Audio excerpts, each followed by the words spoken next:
Hi, welcome to House and Home Chat, Real Estate Real Talk with Dina and Chris. I'm Chris Breitenbach. And I'm Dina Mathis. Welcome to this special podcast program that we have today. We're coming to you from Holy-Trinity St. Nicholas Greek Orthodox Church at 7000 Winton Road in Finneytown, where we are busy preparing for the Panegyri to go this year. Community, both ultra-local and within our entire Cincinnati market, is what makes our houses our homes. And so today in House and Home Chat, we are going to focus on community and in a special segment about our community.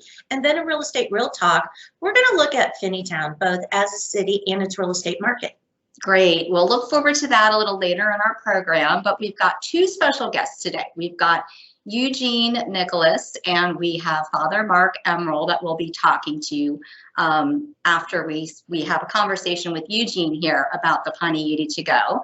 But just to offer a little bit of a backstory and let our listeners know that Holy-Trinity St. Nicholas is my parish home. And I've been a member of this community since birth. And Eugene and I go back a long ways here. So we are really happy to have Eugene on our program today. So we welcome you, Eugene, to the program. Thank you. And just tell us a little bit about who you are within this community and what you do for this year's festival. Okay. Well, I've always been a parishioner first. I got into Cincinnati around 1989, I guess, and I became active in the Panegyri in 91. And from 91 to 99, I was just a worker bee. In 99, just a worker bee. In 99, I got wrangled into being the chairman, and I chaired the Lucamadas booth from 99 through 2008. In 2008, during the festival, I was approached by the priest at the time, Father Bill, about chairing the entire festival. After I laughed heartily, he convinced me over the next couple of weeks that I should do it. And the next year I became chairman, and I was chairman for 2009. In 2010, I was hired as Parish Administrator, which is like the business manager for the church. And at that point, they said I couldn't chair any longer. And they too many other responsibilities. There's too many other responsibilities. Yeah. However, that was June. So but then they threw you in. Well, I couldn't get out at that point, so I chaired the 2010. And then I went on to actually co-chair several years. And so I've been the parish administrator now. This finished my 10th year, so this will be my 11th year as parish administrator of the community. That's wonderful. It is. And for anybody that knows Eugene, you know that he's the eyes, the ears, and the hands of everything that goes on here. So we're happy to have you here today to talk about the Panegyri to go. So for our listeners that don't know what the word Panegyri means, can you tell us a little bit about the meaning? It basically means it's community, bringing everybody together. It's a gathering for everyone. That's kind of the basic meaning of the word. To go means you're going to come and get it and go. So that's new, as you know. I mean, this is the first year, and since we're at that point, maybe I'll just discuss. There's a lot of discussion. It took a lot of time to get to the point what we're going to do. I think all along through the discussions in January and February, we knew no matter what really happened with the pandemic that we probably were not going to be able to do it in person this year, even if they changed the rules in March or April, because it takes 6 to 9 months to plan this. All that planning that goes on. And also there's a lot of contingencies out there and overhead and things like that you have to take into account. You're going to have to commit to them early if you want them. Yeah, right. I get so many people asking me, why aren't you having it? Well, we can't just throw it all together now at the last minute, right? So we did pick to go pretty early, and we went with it. And when we made the decision, they were like, that's it. We're going with it. And then we decided how we're going to do it. I mean, we had meetings about every 3 weeks. January through now, and now we're every week. But because it's big. Yeah. It's big whether it's in person, it's big whether it's drive-through. And I can tell you the drive-through experience, you better be ready because the people watching this Yeah. don't know that inside here that whether we're ready or not. Right. They're just going to pull in expecting to get their food at the end, and we're doing everything humanly possible to ensure that that happens. So in terms of this year, it's Panegyri. I'm getting better. You aren't got I? it. We practiced in the car You on got the way it. over here. To go, tell us like what can people do? What can they order? Okay. And where? All right. So ordering is easy, and I'll give it the easy way. BigFatGreekFestival.com. Love that. BigFatGreekFestival.com. That's it. all You heard go that. there, that will take you to the springboard site that takes you, and it'll have the That's list. of things. easy to remember. So it took us a while to pick what to have because two things we wanted. We wanted to make sure that when they got their food and took it home, that they had as close to an experience as they would have eaten here. So we actually vetted and bought special packaging for everything to hold it, so it would not get destroyed between here and there. Yeah, things wouldn't We get. struggled with Greek fries for so long because fries are the most difficult thing Right. to keep good. So So we have a I plan hope- for the fries. we have a plan for the fries. We got vetted containers and all that kind of stuff. Anyway, And the fries are the bomb. So you got to try them out. we picked our three biggest entrees that would do that. We picked the Greek pizza, and we picked the pasticcio, and we picked the gyro. Okay. Okay, so that's basically the entrees. And then for the sides, we picked the spanakopita and taropita and the Greek fries. And then for the pastries, we pretty much did everything except the stuff that needed special attention. Galata Boudica is a custard phyllo pastry that needs to be refrigerated. We knew we weren't going to be able to do refrigeration, and same thing with the chocolate baklava. Now, I'm going to make a quick plug. You can get chocolate baklava from Cakes by George down on Over on the west side. side, anytime you want, Cakes by George. because he makes it for us. We love to Okay. promote The our chocolate baklava. Yeah, Yeah, we the love to chocolate promote our baklava. local So- businesses, so we love that. So we didn't want to, we couldn't do those. And then the kati ifi, it's not as popular as the other items, so we took those three items are not available.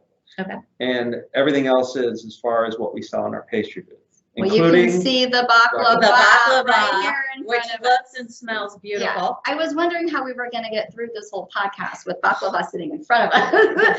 Maybe that wasn't such a good idea. and about 30 feet from us, they're baking it off Yes. for next week. So it's going to be very, very fresh. And Very good.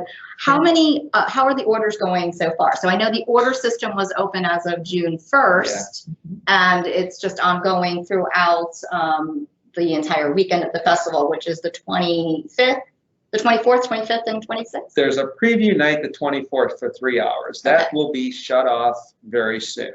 Okay. Okay, because it's a preview night to test our system. The main pickup days are Friday and Saturday, the 25th and 26th. Okay. And right now, our food products, we've sold about 30 to 35%.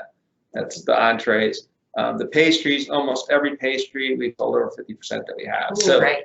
there is a really good chance that that will be sold out by Thursday. But Oh, wow. I'll be honest with you, that was kind of the intent, so that we can Yeah. make sure the people that ordered their food got their food They got and their fulfilled. Because Yeah. a person who ordered their baklava on June 1st Yeah. should have their baklava if they want to come on Saturday the Exactly. 26th. Well, So that's the way to do it. we don't Okay. want anybody driving in here on Saturday and our order for people telling them, sorry, but we don't have your Savecki bread that you ordered. A month ago. A month ago. So Yeah. we've taken, we made painstakingly efforts to make sure that we can fulfill what we're taking. Nice. So. Nice. So on the day of pickup, is it basically a drive-through? Will they be Everybody's coming got in? time to go. Got it. You have your time, and Okay. we're anticipating lots of calls, Yeah. like yeah. what time, but they all got emails with it. Okay. So hopefully they'll open their email, hopefully they didn't delete it, hopefully it didn't go to their spam, etc. And they'll look at it, and it has an order number and it has their time. Great. We've had lots of calls. Can I move my time too? And that's okay right now until that time slot Right. fills up. We Right. put so many cars through because we figured we could run you're going to think we're crazy, but we think we can do about 120 an hour. That's Okay. 2 a minute. The way we have it. Our queue is set up to handle 40 cars alone, and then our ordering area will handle about another 20 to 30. So we can handle about 60 cars in our parking lot Okay. at any given time. That's quite a system. We think. Yeah. But it's the first This time. is the first Oh, time. I got This it. is no different than 1975 when they were first doing Where it all The began. only difference is we actually know what we need Yeah. in food-wise. Right. Yeah. And That- that's then why it was more of a guessing game. the Yeah. pre-order was, Yeah. now that we're doing it, it's very hard to figure out how you're going to keep track of everything, but we're glad we did it. Right. You know. Now, there are a lot of people in the kitchen over there preparing and baking and making. How far in advance do you start making some of the pastries and the other prep items? Well, with the pastries, we have to start like in February, the end of February in a normal year, and we have a certain order the way we do them.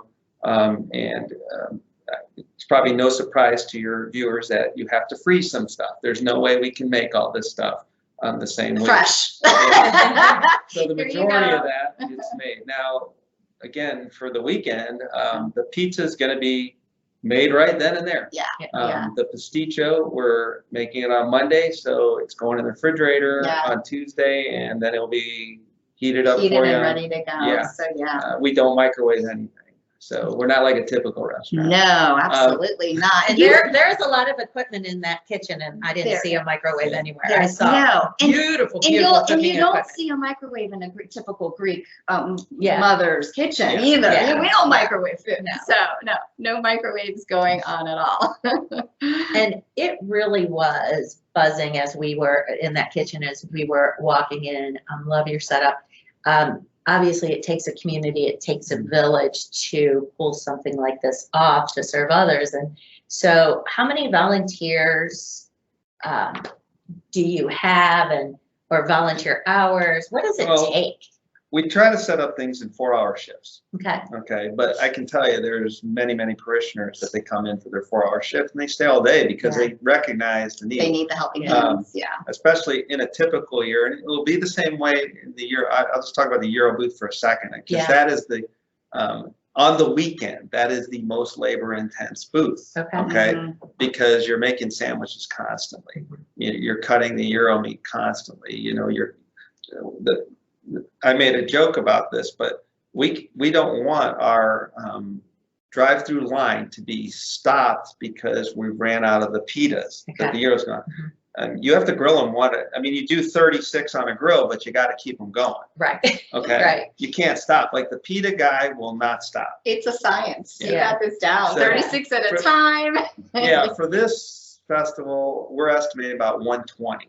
Okay. We need about 120 volunteers Okay. at any given time to Yeah. run it.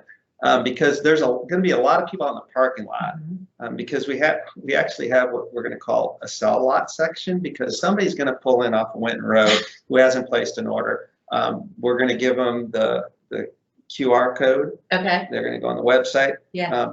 They cannot drive in here and expect us to take money, because we're not. Right. Okay. We have no means to take Right. their money, Yeah. but they have to go order it. And we figured that's the best way to do it. So they can go in the cell lot. There'll be a person over there that can answer questions for them and help them.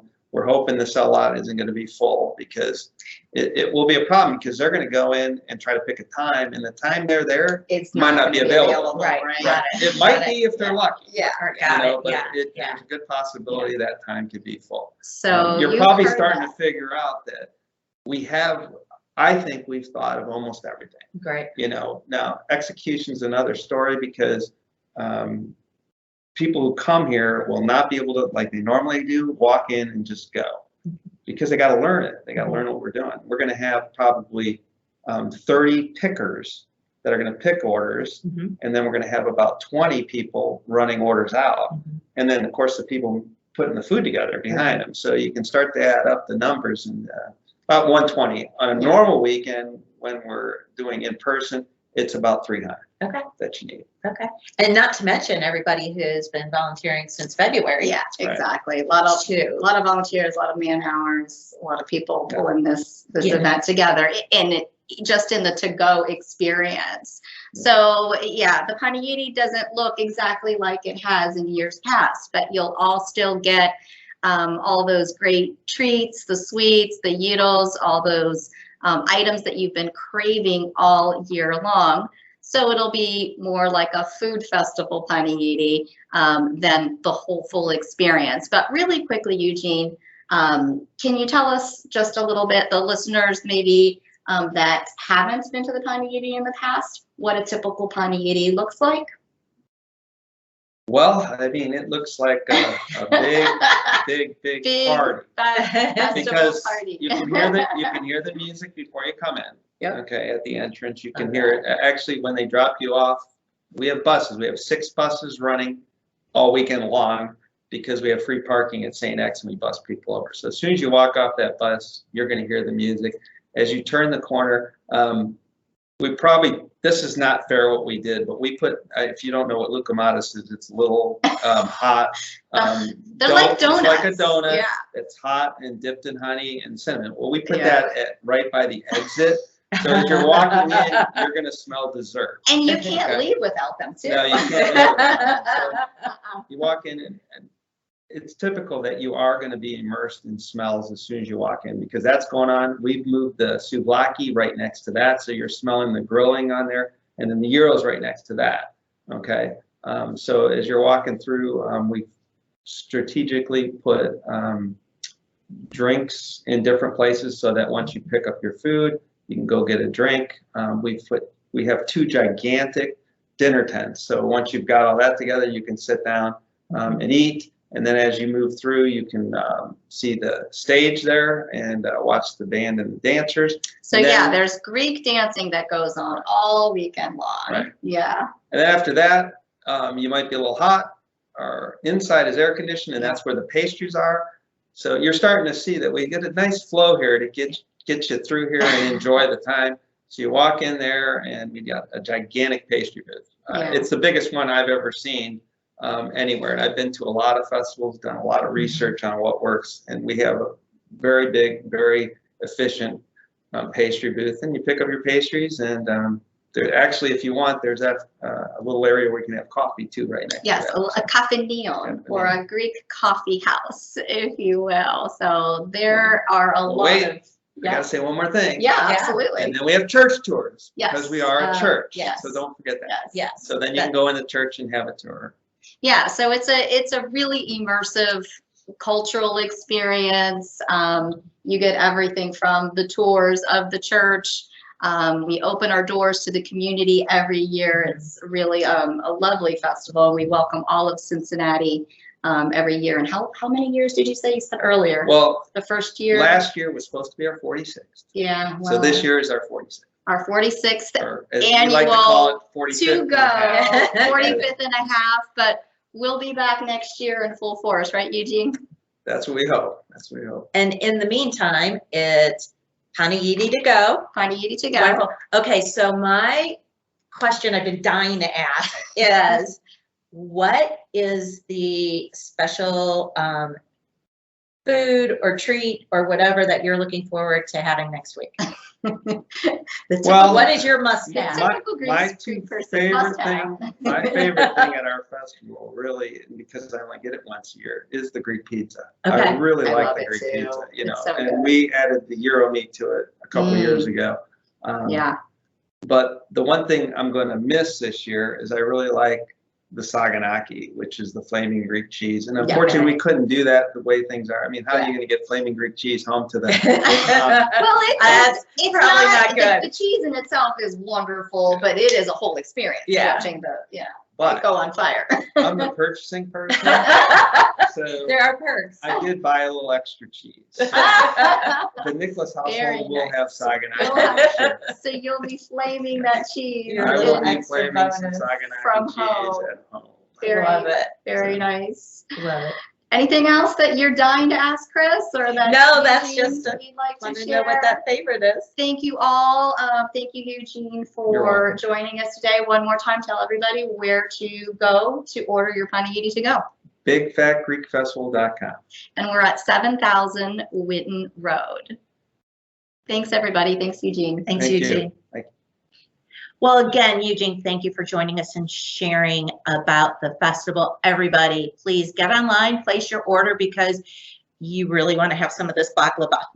Absolutely. It's hard to be sitting here and not eating baklava in front of us. But yeah, we thank Eugene for joining us today, and we're really excited to have Father Mark Emroll here with us. He is our parish priest, and I'd like to introduce him and welcome to the program. So welcome, Father Mark. Well, thank you very much. It's really a joy and a pleasure to be here with you. Thank you. Tell us a little bit about how long you've been the parish priest here, and anything about yourself that you'd like to share. Well, sure. Thanks. I was assigned to the Holy-Trinity St. Nicholas community in January of 2017. I had been a priest or pastor at 3 other parishes prior to coming here. And so it's been almost 4 years, going on close to 5 now, that have been here at the church. And it's truly been a great blessing for me.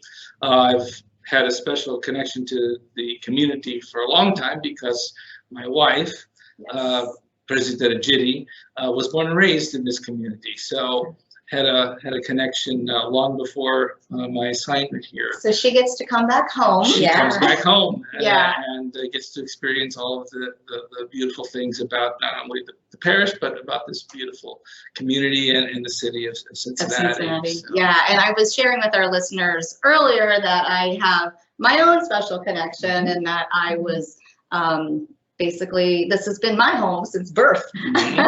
So, and this is the only Greek Orthodox parish in the Cincinnati area. That's correct. That's correct. Exactly. So you draw from all over. We draw from the tri-state. We have parishioners or families that live in southeast Indiana. Also, of course, northern Kentucky. We have an expansive reach both north, east, and west of us here from Cincinnati in particular. So we have a very, very large geographic area. Yeah. So tell us a little bit about when this church was established. Like, how was this area, or why was this area selected, and when was it established? Sure, that's a great question. So the community actually was established in 1907. So we're 114, near 115 years old as a community. And the main sort of church edifice and building that was constructed or used was on Reading Road in Cincinnati city. Eventually, and one of the characteristics about the community, as in other Greek Orthodox communities, is that the families and the parishioners live very close around the actual physical church. As time went on, the community and the people spread out and migrated out to more suburban areas. So it was felt during, I would say, probably the 1960s, 50s and 60s, that the expansion and outward movement of the parishioners necessitated kind of an idea of looking for another location, which would be central to where everyone would be able to gather. So eventually the parish, purchased and bought the property where we currently have their church building and our other buildings on the campus, and then established themselves here. One interesting thing I want to mention is that in the process of moving from Reading Road to here to Finneytown, was that the church needed a space because it actually had at some point sold the old church building. And so what happened was that the community approached Whitaker School. The school's the local Finneytown school. Right up the street. Right up the street. Yeah, and like they graciously offered space for the community to gather and worship. And so we have that. That's sort of a very nice connection in establishing ourselves once we constructed the church, and then et cetera, we began to be started ministries from this point, reaching out to both the local community and better serving our faithful parishioners from a central location. And I used to live in the Springfield Township area, which was, I mean, that was one of the reasons when my parents immigrated here in 1969. One of the reasons we ended up in this area was because of the church. You know, was the the neighboring community of Springfield Township, right outside of Finneytown. Yeah. Yes. So yeah, it's where everybody drew together. I see that. Sure. That's great. That's great. And it is centrally located. It's one of the things I like about Cincinnati in general is that you can be anywhere fairly quickly. And in real estate, we see that, right? I'm showing a house over in Westwood and then over in Hyde Park or whatever. And it's really only 15, 20 minutes to get anywhere from point A to point B. Agreed. No, I agree. It's not, and having now living in this area now. It becomes it really isn't that far. I know historically there are some who live in certain parts of the area who are who would consider other parts distant. Right. It really isn't. By car, it's not too bad. Exactly. But it really does help draw our community together. Sure. And makes everything easy. Exactly. So what sort of outreach programs is the church involved in, Father Mark? So yeah, that's I appreciate that question, because I think one of the main things, let's be honest, one of the main things we are known for is the Panegyri, which you already spoke about. But I think just as important, or maybe more importantly, is that we do not only serve and minister to the faithful of our own community and parish, but certainly we do some significant outreach. I think one of the things that people may or may not know is that we have established a Good Shepherd food pantry here at the church, which for over 10 years, we're probably going closer to 15 years, our parish has been open twice a week to offer basically some dry goods for people who are in need of food and assistance. And we typically have offered 2 days a week, twice a week, and then we're only off certain times. We also offer, in the past, we have offered during the holiday times at Thanksgiving and Christmas, we would offer a basket with people of our community would be so generous to donate turkeys and hams and kind of the fixings and all this, all the traditional things for people to take. On 2 years ago, we kind of took the next step in that we prepared. Actually, I think it's 3 now. The pandemic has kind of gotten off of I know. We lost a year, didn't we? But we were able, we gathered, we made the intentional and purposeful choice to actually cook the Thanksgiving meal and invite people to come. And it was truly a great thing. Not only for us to reach out and for the people who participated who were grateful, the patrons and those people who participate in the food pantry and throughout the year, but certainly the overwhelming support of our faithful, of the parishioners, of the volunteers. We had almost the first year, which is the first year you try and kind of, get yourself established. We had as many volunteers as we did people come to enjoy and have a meal with us. So, it's just, that's the double benefit. Our ministries also reach out to various other parts of the city, but specifically here in Finneytown, one of the things that's is perhaps just not really thought of or overlooked a bit is that we provide, we have been a polling place for elections. So we have opened ourselves up, our doors up, so that people can access and to be able to have a place to come to cast their votes and during elections. So I think that's also, not necessarily well known or perhaps not well thought of, but I think that's an important service or offering that we do. Yeah, for the there's local a community. beautiful facility here, and that's nice that we're able to, open our doors and offer other things to the community. Yeah, and again, we just walked through briefly as we were coming here, and it is a beautiful facility with a lot of different spaces that can be utilized. So I'm just picturing how you have used those and the joy that there is. A lot of joy.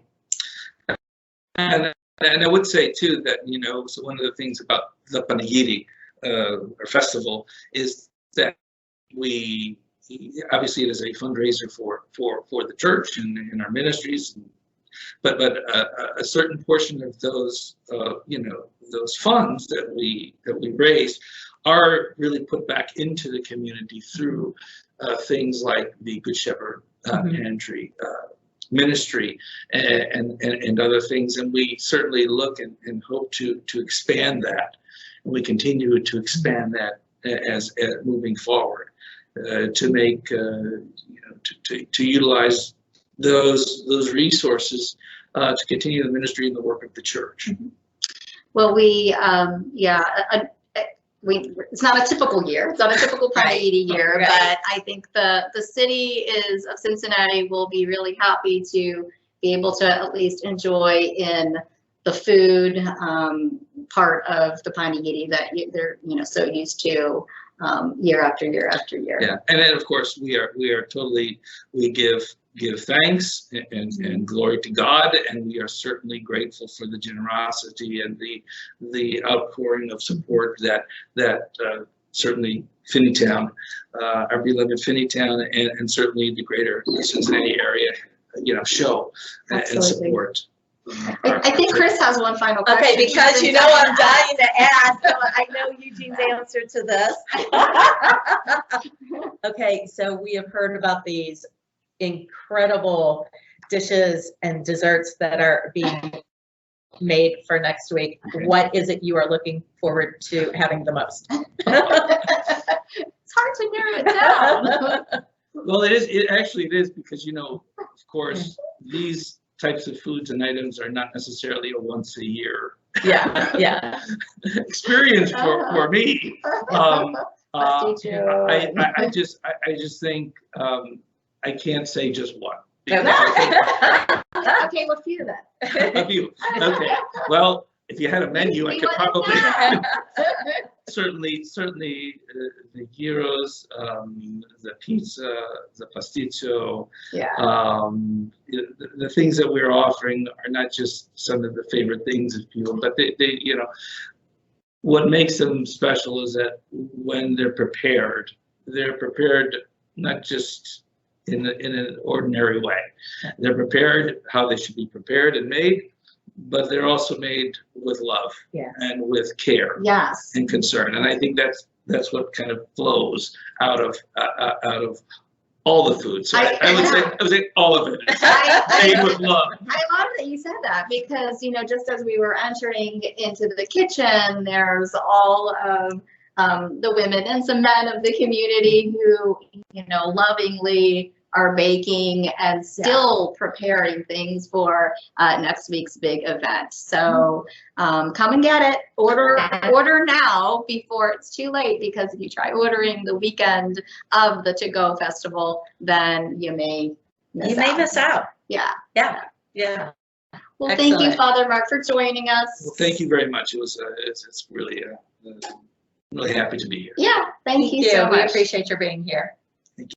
Well, thank you, Eugene and Father Mark, for joining us. Everybody, please place your order for the Panegyri Festival to go, and you can enjoy these delicious nuggets like this awesome baklava that's been sitting in front of us all morning. Right, exactly. We haven't dug into it yet, but I'm looking forward to it. Yeah. Like another couple minutes here. Yeah.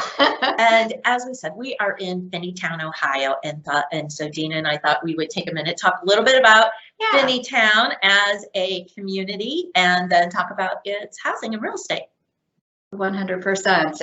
And as I said earlier, I my childhood was spent in this area.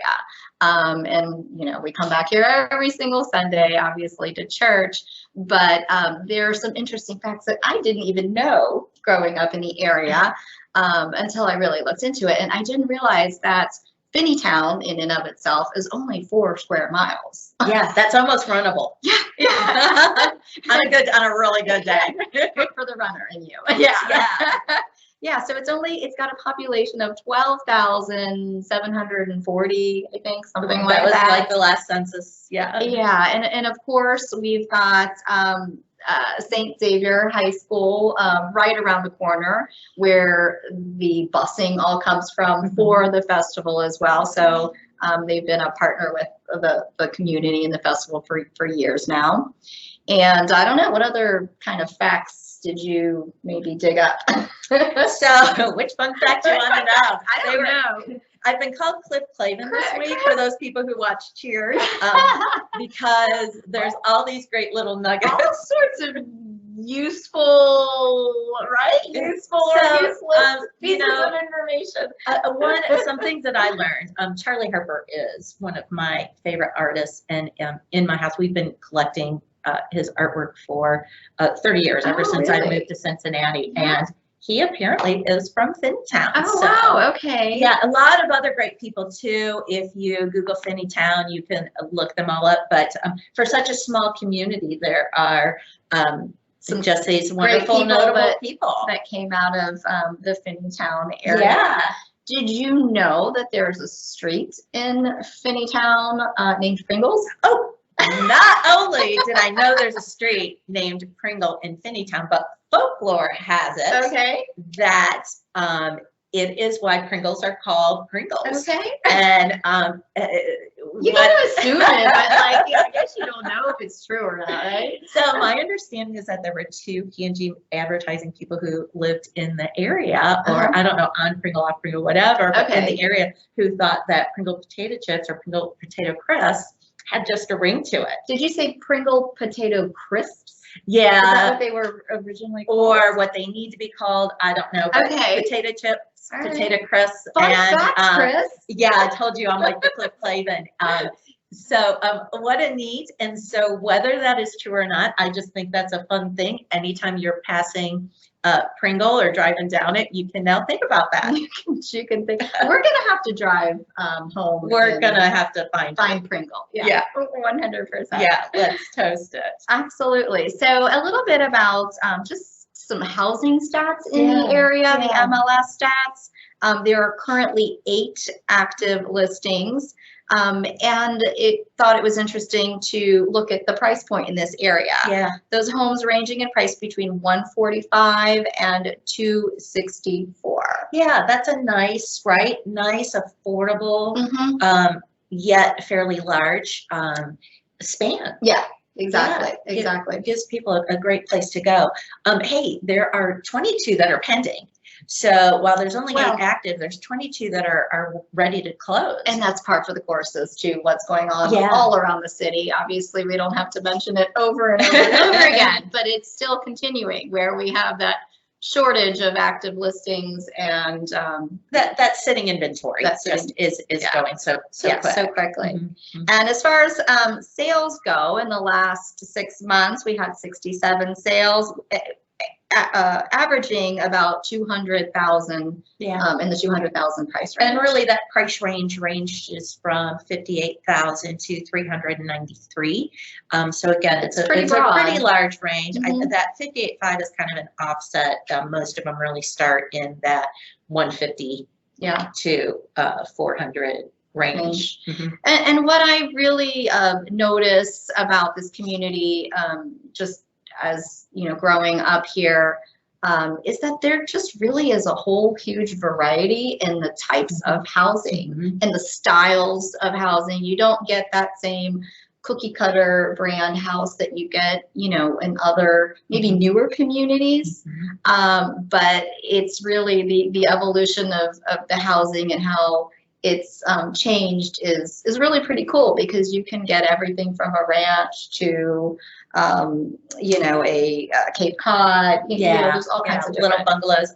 I love mid-century ranches, Mhm, and yeah, Finneytown has yes, mid-century ranches in the area. Hence why I like Charlie Harper. yeah. And actually, there's two that sold this year that I would have given anything to have an opportunity to just walk through. Yeah, there are some really special properties. Yeah. And I've got a client right now who's really interested in, but not one that's been already redone. They want a renovation. You know, they want to be able to redo it themselves. So yeah, you get that real mixed bag here, and there's a lot of opportunity for some different, you know, housing looks. Yeah. Yeah. Which we of course love. Yeah.